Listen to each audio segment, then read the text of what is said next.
सास के मेहमान।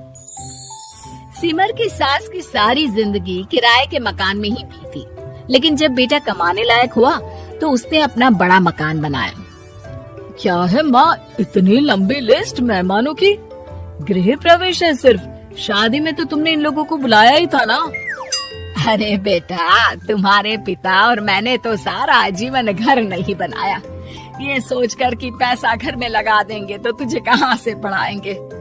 अब बेटा, घर जैसी खुशी में मैं उन लोगों को कैसे भूल जाऊं जिन लोगों के साथ मैंने पूरा जीवन काटा। तभी वहाँ बहू आ जाती है।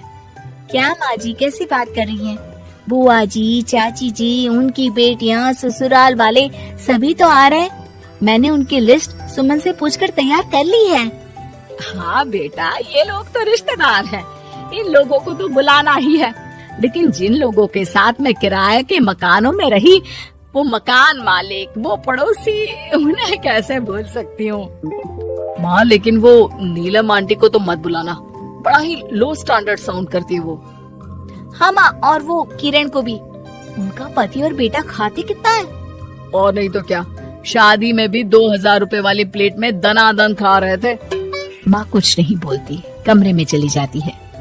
तुम्हारी माँ के तो चोचले ही अलग है, न जाने लोगों को क्या बताना चाहती हैं। अरे आस पड़ोस को तो ऐसे पूछ रही है जैसे कि रिश्तेदार। हाँ जानता हूँ माँ को, वो किसी से जुड़ती है तो दिल से जुड़ती है। वैसे बात करता हूँ उनसे। सभी अपने अपने काम में लग जाते हैं। सास को नींद आ जाती है और वो सो जाती है। लग रहा है कि गुस्सा होकर सो गई। कपड़े भी अपने बाहर फेंक कर गई हैं। बहू है ना, नौकरानी जैसी, कर लेगी काम। बड़बड़ करती बहू सास के कमरे में जाती है और कपड़ों को उनकी अलमारी में रखती है कि तभी उसके हाथ में एक एल्बम और कुछ खत लगते हैं। अरे ये क्या है? बहू एल्बम देखती है जहाँ नीलम आंटी और सास के साथ छोटा सा उसका सुमन खड़ा होता है। इनके बचपन की फोटो।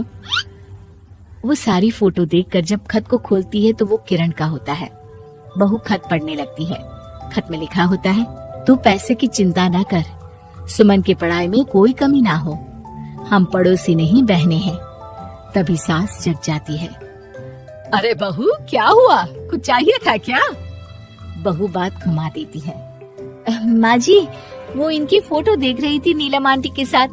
कितनी सुंदर लग रही है ना आंटी? हाँ, दिखा तो जरा फोटो। बहू सास को फोटो देती है। सास फोटो देखकर कहती है, याद आता है, तेरे ससुर जी तो थे नहीं, काम के लिए 10 दिनों के लिए शहर से बाहर गए थे। जब बेटा होने वाला था तब नीलम आंटी और अरुण अंकल ही थे। आंटी बेचारी रात भर मेरे साथ बैठी रही तो अंकल भाग भाग कर दवाई का इंतजाम कर रहे थे। बेटे के होने के बाद भी जब तक मैं घर नहीं आई मेरे पास ही रहे। रिश्तेदार तो आए थे मुंडन में 10 दिनों के बाद। बहू सुनकर खुश होती है। तभी नजर खत पर पड़ती है। माँ, ये किरण आंटी को आपने पैसे वापस कर दिए? हाँ, वो भी समझ कैसे कैसे किए मैं ही जानती हूँ। सुमन की पढ़ाई के लिए पैसों की जरूरत थी।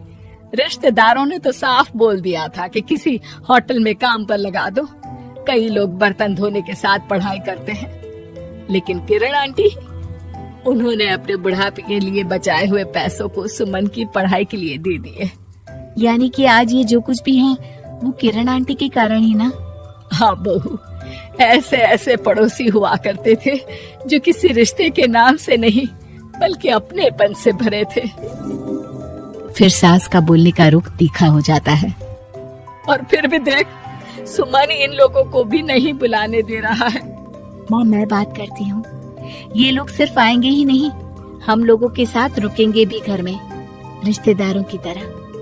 सास बहू बेटे से पूछकर एक एक घर जाकर पड़ोसियों को एक दिन रहने का न्योता दिलाते हैं। और फिर वो दिन भी आ जाता है जब घर में गृह प्रवेश होता है।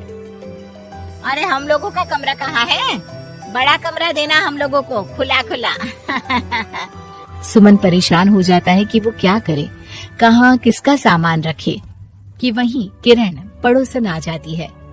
अरे सुमन, परेशान ना हो बेटा, हमारे कमरे में रख दो उन लोगों का सामान, हम तो तेरी माँ के साथ ड्राइंग रूम में एडजस्ट हो जाएंगे। और हमारा कमरा कहाँ है?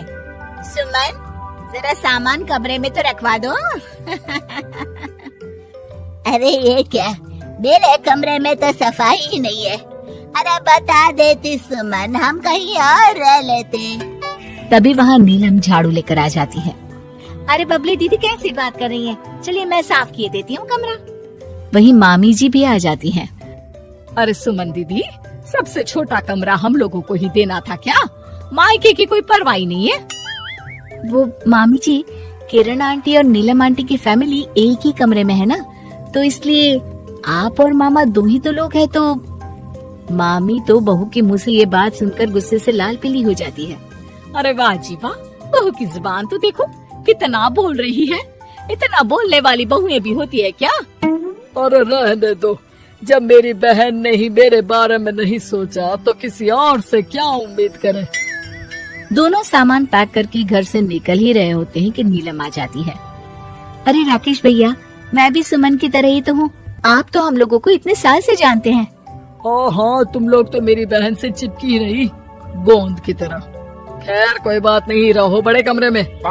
तभी अरुण वहाँ आ जाता है, जो नीलम का पति है। अरे अरे भाई साहब, थोड़ा तो वक्त दीजिए, हम सारे छोटे कमरे में शिफ्ट हो रहे हैं। सारे पड़ोसी छोटे कमरे में चले जाते हैं और मामा मामी बड़े कमरे में। बहू चाची के कमरे से बाहर निकल रही होती है कि देखो कैसे बड़ा मकान बनाकर इतरा रही है। अरे जब हम लोगों ने कहा था कि घर बनवा लो, तब तो लड़के को पढ़ाने की पड़ी थी। इतना पैसा रखी थी, महंगे कॉलेज में पढ़ाया, तब बात मानी होती तो सस्ते में मकान बन जाता। बहू आगे जाती है, जहाँ दोनों पड़ोसन भी आपस में बात कर रही थी। मानना पड़ेगा सुमन को, बहुत ही समझदारी के साथ चली। बच्चों की जिम्मेदारी को सबसे ऊपर रखा, रिश्तेदारों के साथ भी पूरा निभाया। नहीं तो आजकल के रिश्तेदार। अरे सुमन के लिए तो हम हमेशा ही खड़े हैं। बहू तभी मामी के पास जाती है, जहाँ वो मामा से कह रही होती है, बस अब आ गए इसके घर। अब तो ये रो रो कर भी बुलाएगी तो मैं ना आऊं। कैसे कमरे में रखा हम लोगों को। सुमन भी ना किसी काम की नहीं है। बहू सभी को देख समझ रही थी। रिश्तेदारों के नखरों के बीच पड़ोसियों का प्यार। वो देखकर समझ जाती है कि सास के असली मेहमान कौन है।